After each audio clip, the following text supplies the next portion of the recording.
Welcome back to another episode, everybody. My name's Emery Wolf. Joining me is Nick Lamb, although it seemed like you were almost not joining me for a second. Yeah, I just went to close the door a little bit, just in case I get excited about something. Anyways, we are just two camera guys, a show where we're going to talk about all things camera. Actually, first thing we're going to talk about is something audio, Nick. Yes. So my microphone, I got a good story for you.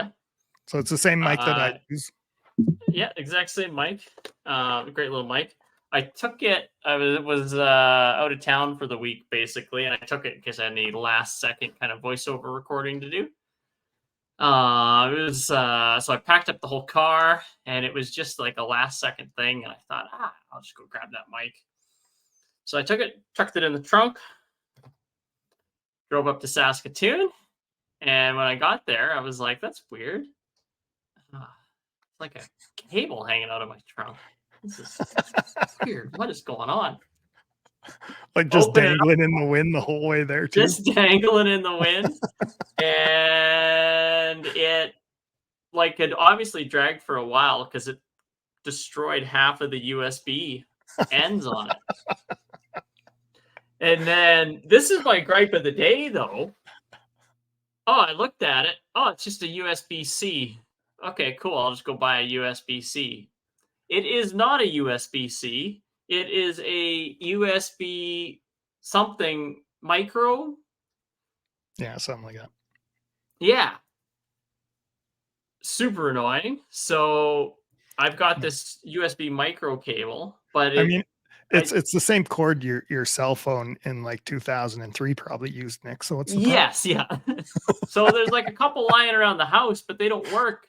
I'm guessing because they're just old and they're missing one or two of the pins aren't set up for it. Oh yeah.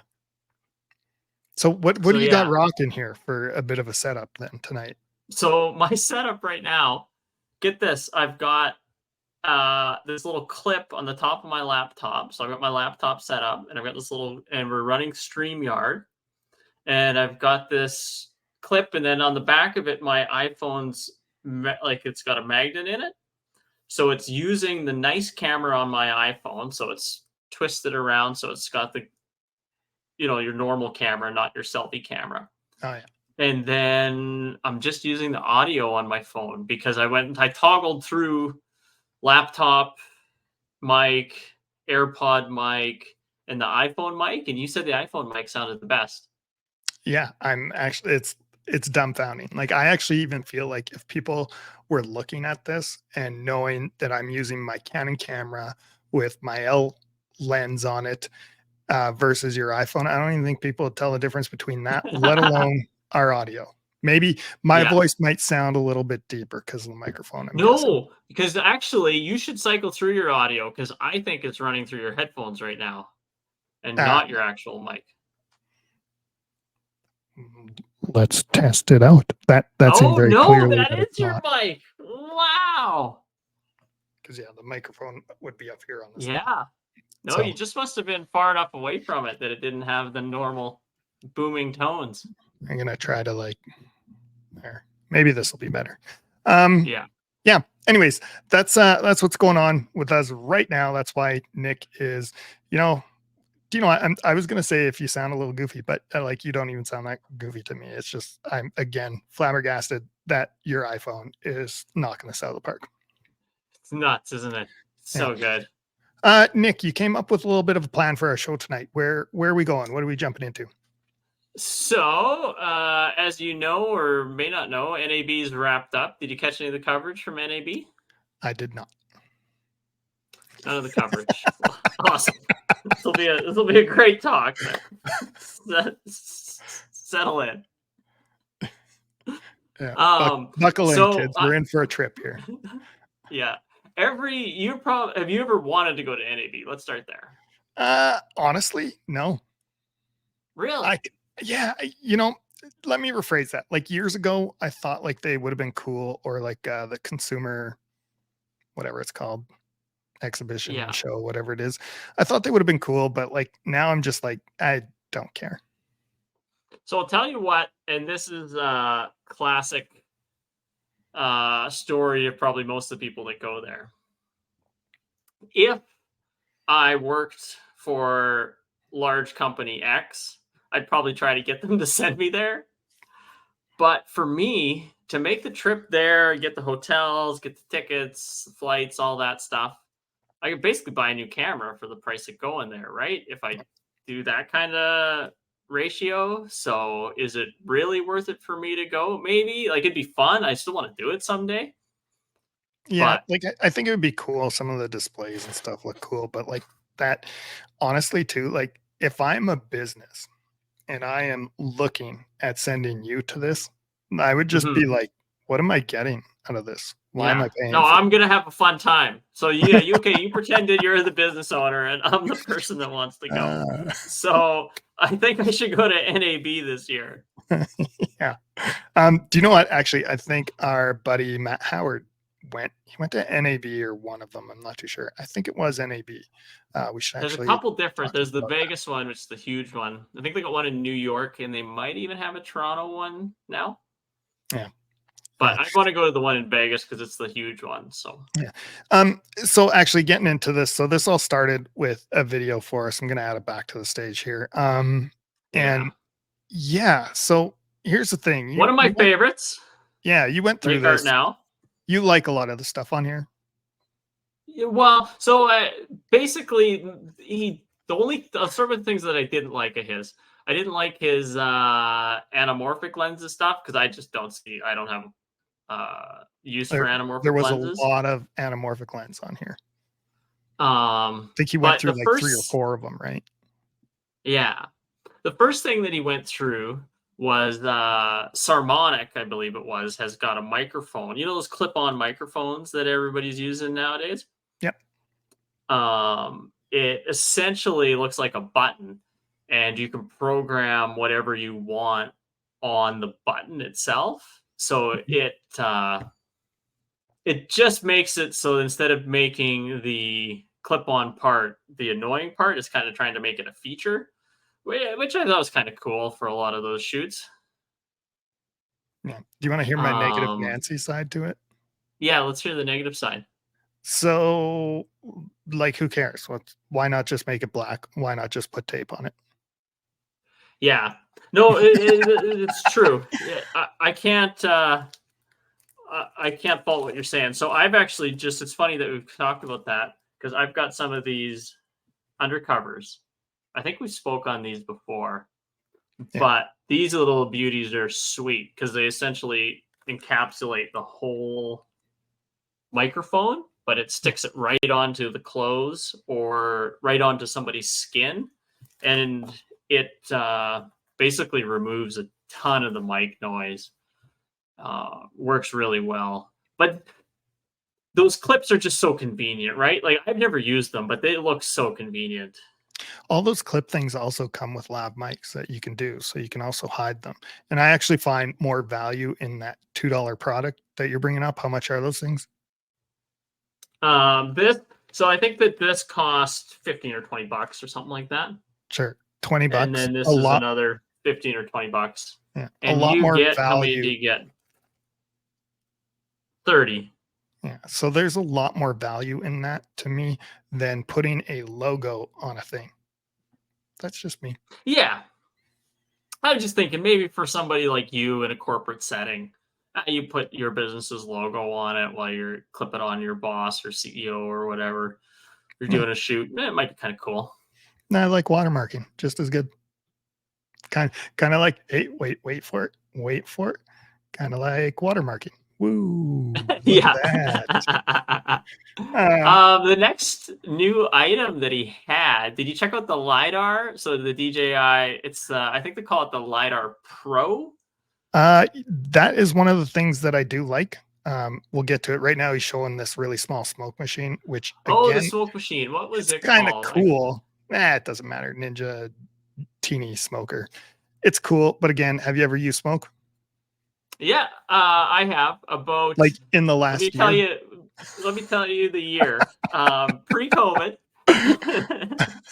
It would have probably been 2017, 2018, something like that. I used smoke. And guess what I do with my smoke machine now?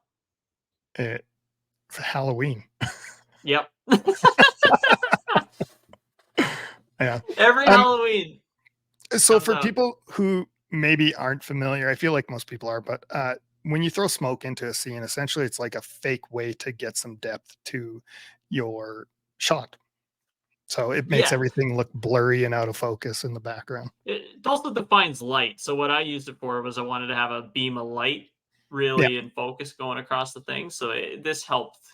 It made it more like a concert, right? Where you can see the light. Now a hazer is a thinner smoke that kind of fills the room, and you can see through it a lot easier. That would be a better way to go. But what I wanted mine for a shoot was to have smoke and this kind of foot stomp through the scene and see the beam of light behind it. Looked really cool, but yeah, my daughters use the smoke machine more just like for fun than I've ever used it for any kind of video shoot. Yeah. So fun fact, Nick, my Mhm. battery light is now blinking on my camera. So at some point in time, I'm probably going to have to change that mid-show. It's going to be nothing is going to go wrong, folks. It's just going to be seamless. No one's going to know the wiser. Anyways, Yeah. you mentioned the lidar thing. Yeah.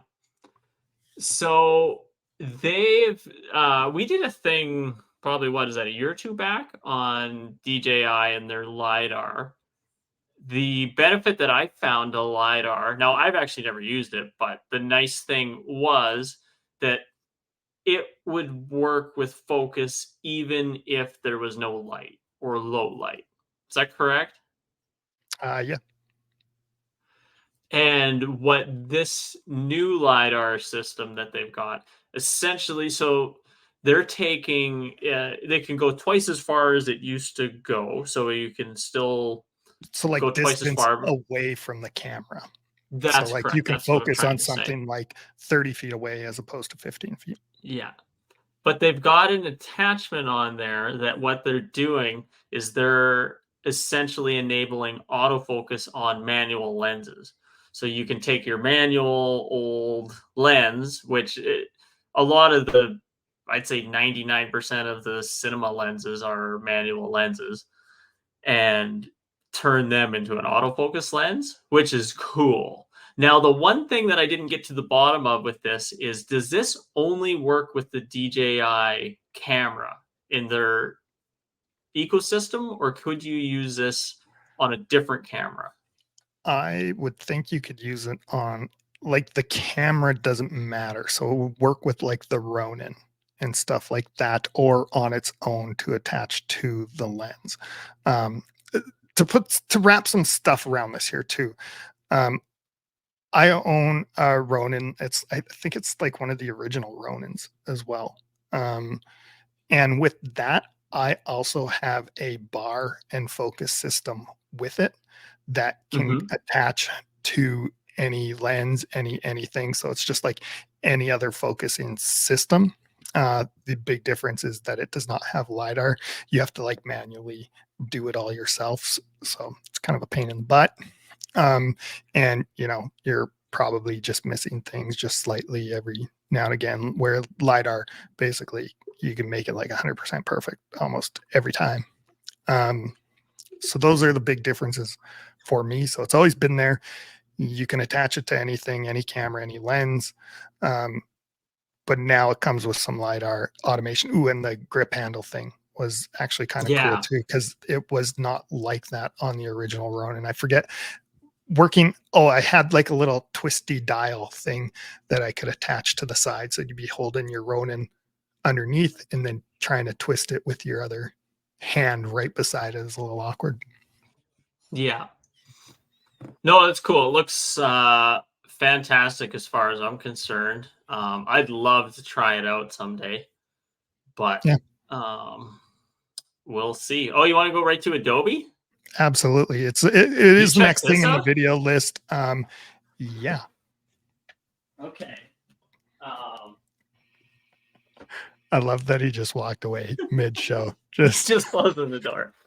it was all his idea. He's like, yeah, let's talk about this stuff. No, going for a walk. See you later. So, uh, basically, it looks fiction, this video. And I looked it up. I tried to down. So, what, let me backtrack. So, essentially enabling the Adobe Firefly. I don't know if it's a plugin that plugs into Premiere Pro or if it'll just integrate naturally into Premiere. But it's essentially taking a lot of the generative AI. You can generatively add stuff to your shot, remove stuff, expand the shot, all within Premiere Pro, just like you would with Photoshop. Yeah. Have you used Firefly? Uh, Briefly, yeah, I've messed around with it. And your Um, experience with it? Annoying. Really? Well, no, it is one of those programs that's cool and what it does is cool, but it when you're used to using something like Photoshop or Illustrator or After Effects or Premiere, it's just it's difficult to do the tricky thing that you want it to do, but it'll do the simple thing quite well. Kind of like using a MacBook or something like that compared to a Windows machine. Yeah. We've used it at work. I use it all the time. I like it. I think it functions fine enough for our purposes. With that said, too, like you said, when it's kind of quirky, I think I'm wrapping my head around how can I use it and how can I apply it, and then using it specifically for what it's good at. Like, oh, this would be a good thing for Firefly. Boop, get it I in, think put that's it up. exactly true. You basically summed it up, figuring out what it's good for and Yeah, then using it for that. I could see it being very beneficial for somebody that doesn't know their way around Photoshop very well or doesn't know their way around Illustrator very well to hop in and kind of get a few graphics ready for a social media post exactly. in a short amount of time. Um, where like watching this video on it and looking at what it's sort of doing, I'm excited for it. Like I think it is definitely something I could use at work. Um, Yeah. and actually like going into a real case scenario to I was editing a video last week, interview style video. Um, the person in it really jumped around from things and never had any pause between those jumps. So, and Yeah. that was actually the feature right there, being able to extend that clip, like even just half a second to make a slightly better cut, because I ended up cutting to the next person just a little too quickly. It was a little Mhm. awkward, but I tried like 10 different kinds of cuts on it, J cuts, L cuts, yada, yada, if you know what those Yeah. are. And then, No, well, you tried the cut where you would cut to the person while the other person was still talking, and then you tried cutting to the other person, probably letting it pause, but if they were jumping around. yeah, Um, and I tried, and it just every time it just seemed incomplete, and then the faster cut seemed to work a little bit better, right? I even tried what I call a glitch cut. I don't know if you've yeah. ever done this. It's something I kind of started doing during the COVID times, and all our videos were based on like Zoom calls. But you know how like Zoom will glitch out and it'll just pause Yeah. and your frame will freeze?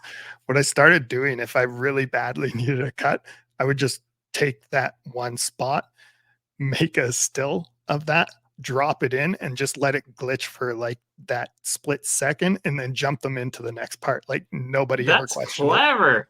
Um, That's so, really clever. and I still do it. What about text? Did you try putting text on where you just uh kind of Like took put, their thought, cut to putting just like a black screen with white text or something like that? um, Did some yeah, text and then bounce yeah, like back? I've definitely done it. It is not my favorite thing. Okay. I I like to stay. found it that can get me out of some sticky situations Yeah, sometimes. right. And that's honestly, it's probably just me too, but that's kind of how I feel about it. Is like I'm only doing this to get me out of the situation, and yeah.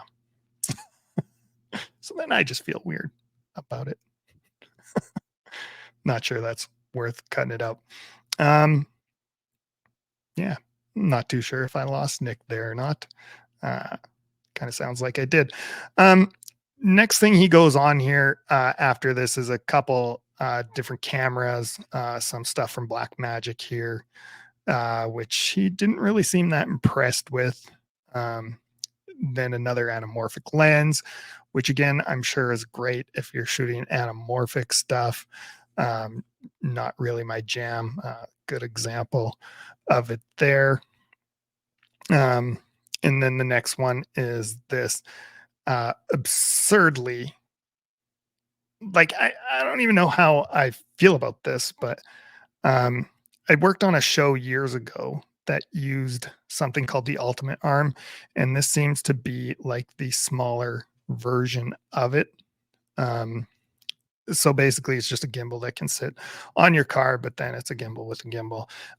And the stuff they did was some of the wildest things I've ever seen a car in a movie do, even though the movie was not that great. And then too, there's kind of like a crane system that they eventually go to here as well, and it's very reasonably priced for what it is. So, anyways, a big arm to hold your DJI Ronins on them. Another somewhat interesting one that they went through the latest 360 camera from Insta360. Nick and I have talked about this at length before. The cameras themselves are not that interesting. This one just happens to be 8K. He seems to be pumped of that because that resolution. Software wise too, it had sort of a cool tracking feature, but yeah, that's if you're into 360 stuff. The next thing I believe is this where he goes into the lights. Oh, stacking batteries. These were all his honorable mention magnetic stacking batteries. I think those are kind of cool. More lenses if you're into that. The light clusters. This is what I thought was kind of neat as well from Aperture. A couple things that popped up on there. Just wraps up a few of the things in the video. Nick, now that you're back with me, was there anything you wanted to talk about that was in the video? I basically just wrapped everything up from the last bit of it. Okay, so you talked about the stabilizer for the stabilizer? Yep, a little bit. Do you have much to say about that thing? Well, I thought the price point was pretty crazy for what that thing does. Yeah. 10,000 US for essentially something that would have been what? $100,000 10 years ago?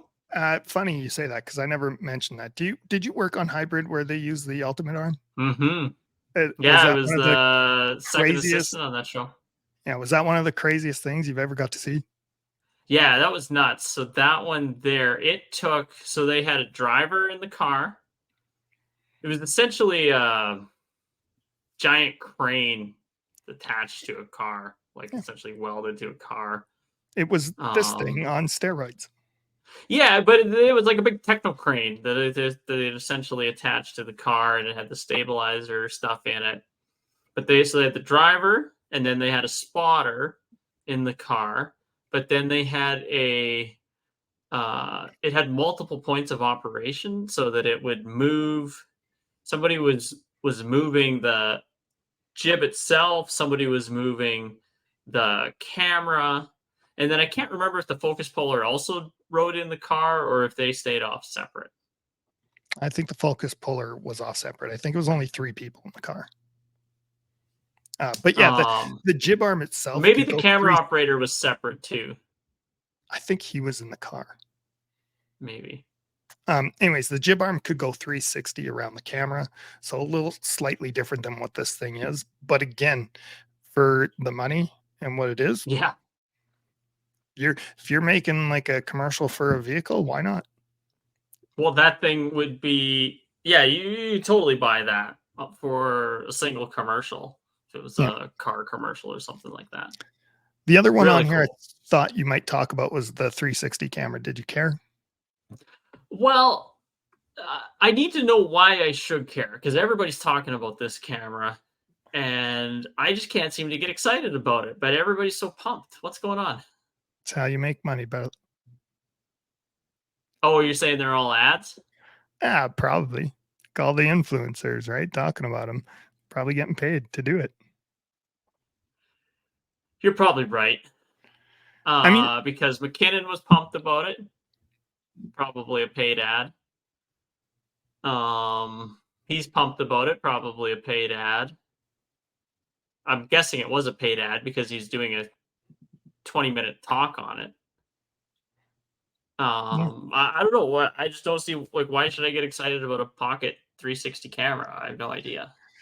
Do you know, here's the honest truth. I think if you are a quote unquote influencer, creator person, you're trying to do the one man show kind of thing, it probably has some value for you. If you are a corporation and you want to make something that's maybe slightly more interactive on social media, sure, give it a shot. It's a cheap way to do it. But yeah, other than that, I don't know. But I don't get the. So one of the selling features is you can take your camera and reframe it later. So you can essentially take a 1080p feed off of anywhere in the 360 shot. Is Mhm. that was that one of the selling features that I remember hearing that something like Uh, that about? yeah, that's one of them. But those cameras have been able to do that for years. But I think that the beauty was that this was an actual 1080p feed from anywhere Uh, in the shot, it's got more resolution to pick from because it's or 8K. more, yeah, or more resolution. Maybe not a 1080p feed from anywhere, but why not just shoot it right? Shoot what you want. I don't get. Again, because that takes time. That's why influencers and corporations would use it. But wouldn't it take more time to edit this? No, the software is probably built into your phone, and you can probably have it uploaded to whatever social media of choice within seconds. Yeah, I don't know. I'm not super pumped about that camera. I gotta be honest. I didn't think you would, but Now, I thought it if would they be want to fun. sponsor the show, I will be so pumped about that camera. My goodness. Can't um, wait. I kind of skipped over this stuff real quick, but this bag stuff was kind of interesting. I mean, it's all just vanity, but it's still Yeah, kind of cool. well, it was called, what was the bag called? The grad Yeah, bag? something like that. Um, those are actually pretty neat. I checked out the website for them, and they're essentially really cool looking bags to store all of your bits and bops and bobs and all that kind of stuff in it. Yeah. Something that would have been cooler in my camera assistant days would have been pretty neat. But now, I don't know. I just get a Ziploc bag, P-Touch label, the Ziploc bag, and they'll be good enough for me. I mean, I like bags. I got little battery bags here, like them, Yeah. but Oh, whatever. yeah. Yeah. No, it's essentially they look kind of like this. This bag here, the Yep. little little bags to store stuff in it, but I don't know. I feel like I got enough bags. So the last thing on here, Nick, that I think I will talk about is the new tripod. I actually sent you a link for that right away. Did you ever watch it? Well, I watched this video on it. So what he does is it's got a little kind of like a shotgun grip kind of thing, and he can pull it and it somehow triggers all three of the legs and moves them up in unison or down in unison, Yeah. which is kind of cool. I don't know. Any interest? Well, who doesn't have time to undo three tripod legs? This is what I'm trying to figure out. I don't know. I guess potato jet. Yeah. And then Well, you just did it. It didn't even work there. they did some with it on like uneven ground too, and it seemed to work out okay. And it worked. They aren't selling this yet. Like, let's be real about this too. It's still trying to get Oh, its this is just a production stuff prototype. sorted out. Okay. Yeah. So, but I Uh, mean, It's a cool idea. Don't get me wrong. If I had invented this thing, I'd be so pumped. But this is, again, I don't know. Part of the problem is that my tripod has lasted over 10 years and it's still going strong. And I just have a feeling, and this is, whatever, if it, hopefully it lasts forever, but I just have a feeling that this thing's not going to work after year 2. Too gimmicky, right? Too many mechanical things that can go wrong. That's what I'm thinking. But again, I could be wrong. Hopefully I am wrong, and that becomes the wave of the future, this tripod. It looks kind of cool, but yeah. For myself, again, cool, but at the same time, my photography I do, the landscape stuff, it's all about slowing it down anyways. So what do I need to set up a tripod that quick for? There's no reason I can think of having a need for that. But I thought it was an interesting, neat innovation. It is an innovation. Yeah, you're right. And I haven't seen, how many years has the tripod been around before they'd finally invented something like that? So it took 100 years. And it's really the only innovation on a tripod that I've seen in a while. So yeah, maybe I shouldn't be so down on it. That basically wraps up that video, Nick. Do you have any last comments on it? I've got some last comments, but not about the video. Ooh, it just made me want to go check out NAB one of these years. It seemed kind of cool. Oh, they spoke on a bunch of the new Blackmagic camera stuff coming out too. That impressed you? He didn't sound it just seemed like now we've got a 8K camera and a 17K camera and I don't know. Just seemed like more Ks. I don't mind more Ks. I feel like we're topped out though at Ks. I think I've expressed this before, like TVs. And I've actually done it, compared the same Blu-rays at the same time on HD and 4K. Mm-hmm. And like, so your jump from like standard TV to HD was like revolutionary. But the 4K, from HD to 4K, like it's not double better. It's like slightly better. You're already getting your what is that? The law of marginal returns or something like that. Mm-hmm. You know what the biggest problem now is though? What's that? Is that if you're streaming, like Netflix, actual TV shows, they look like garbage. Why? Because the stream rates are so low. Like for 4K? Okay, let me rephrase this. I don't pay for 4K. You're on the poor man's version. Yeah, and it looks terrible. Well, YouTube videos look way better. You just got to pony up there, buddy. How much is it? I don't pony up either. I don't know. It's like an extra $5 a month. No, but I'll go from a YouTube video and it'll look great to a TV show or a movie and it looks meh. Have you noticed that? Not really. I don't spend a lot of time on YouTube on the TV. Well, yeah, I guess. Let me rephrase that. I spend 0 time on YouTube on my TV. Okay. So. I guess I'm more talking about, so on my computer, if I've got Netflix on my computer versus a YouTube video, the YouTube video almost always looks better. Maybe. Yeah. Yeah. And honestly, Nick, that's the future. You are going to have to pay for every little minor convenience that you want. Actually had this conversation with my boss today too, which is kind of funny. But we were talking about like the state of websites, how things are going to work. And I was grumbling about something and it had dawned on me like, well, the future is going to be, you have to pay them $5 to get whatever, to have people shipped to your website. And there's going to be no way around that. And he brought up, he's like, it's funny.